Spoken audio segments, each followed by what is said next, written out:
चलिए आज बात करते हैं एक ऐसे किरदार की जिसकी पहचान ही उसका गुस्सा है। बेइंतहा गुस्सा। एक ऐसा गुस्सा जो मानो सब कुछ तबाह करने के लिए ही बना हो। लेकिन कमाल की बात यह है कि कहानी की शुरुआत इस गुस्से से नहीं होती। नहीं, बल्कि इसकी शुरुआत होती है शांति की एक बहुत ही मार्मिक अपील से। सीन एक अंतिम संस्कार का है। सोचिए, माहौल में सिर्फ गहरा दुख और एक अजीब सी खामोशी है।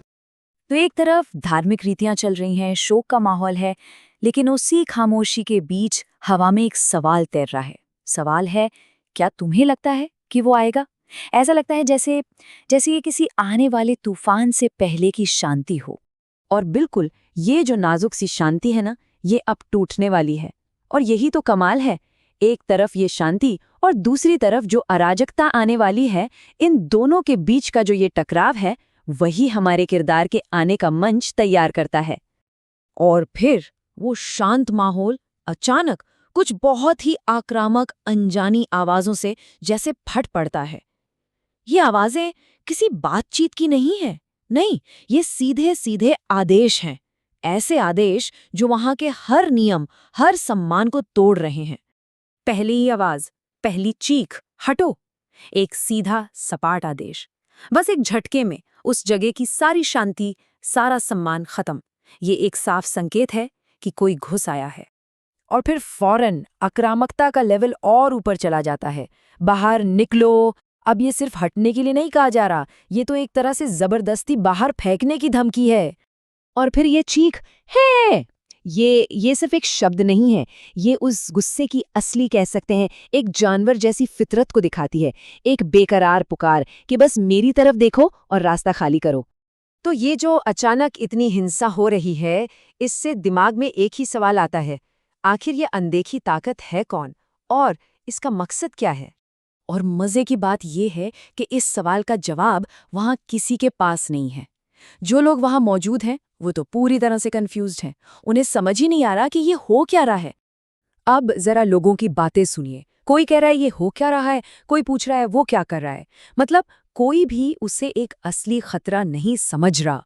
सबको लग रहा है कि बस कोई नशे में धुत पागल है। और ये सोच तब और भी पक्की हो जाती है जब कोई कहता है कोई इतना पागल नहीं होता। मतलब साफ है, लोगों को लग रहा है कि जो भी हो रहा है वो किसी भी समझदार इंसान के बस की बात है ही नहीं, ये तो पागलपन की हद है। लेकिन ये सिर्फ एक पागल का बिखरा हुआ गुस्सा नहीं है। अब ये गुस्सा एक जगह इकट्ठा हो रहा है, एक अकेले हिंसक इरादे में बदल रहा है। अब उस किरदार की जो मांगे हैं वो ज्यादा साफ और ज्यादा खतरनाक होती जा रही हैं। इस प्रोग्रेशन को समझना बहुत जरूरी है। देखिए कैसे गुस्सा बदल रहा है। शुरू में बस कच्ची चीखें थी, हटो, है, बस एक जानवर की तरह चीखना। लेकिन फिर वो गुस्सा एक खास मकसद पर फोकस हो जाता है, गेट खोलो। और आखिर में ये गुस्सा एक जानलेवा धमकी बन जाता है। तो ये जो पूरी अराजकता है, ये जो पागलपन लग रहा है, ये सब दरअसल एक ही चीज की तैयारी थी। एक ऐसी घोषणा जो सब कुछ बदल के रख देगी। और वो घोषणा है, डैडी घर आ गए हैं। बस ये एक लाइन और पूरी कहानी का मतलब बदल जाता है। वो घुसपैठिया कोई शराबी नहीं है, कोई पागल नहीं है, वो एक पिता है। और ये उसके घर वापसी का तरीका है, एक ऐसी वापसी जो दुख और बेहिसाब गुस्से से भरी हुई है। तो अब उस पूरी अराजकता को एक नया मतलब मिल गया है ना। ये पागलपन नहीं है, ये एक पिता का अपने बेटे के लिए एक दर्दनाक मिशन है। और उसका आना अब कोई हंगामा नहीं, बल्कि एक दुखद और बहुत ही भयानक घटना बन चुका है। तो इस किरदार का ये जो परिचय है वो हमें एक बहुत ही गहरे सवाल के साथ छोड़ जाता है। सवाल ये है कि आखिर दुख और बदला लेने की विनाशकारी भावना के बीच वो कौन सी बारीक सी लकीर होती है जिसे पार करने पर एक पिता भी राक्षस बन सकता है।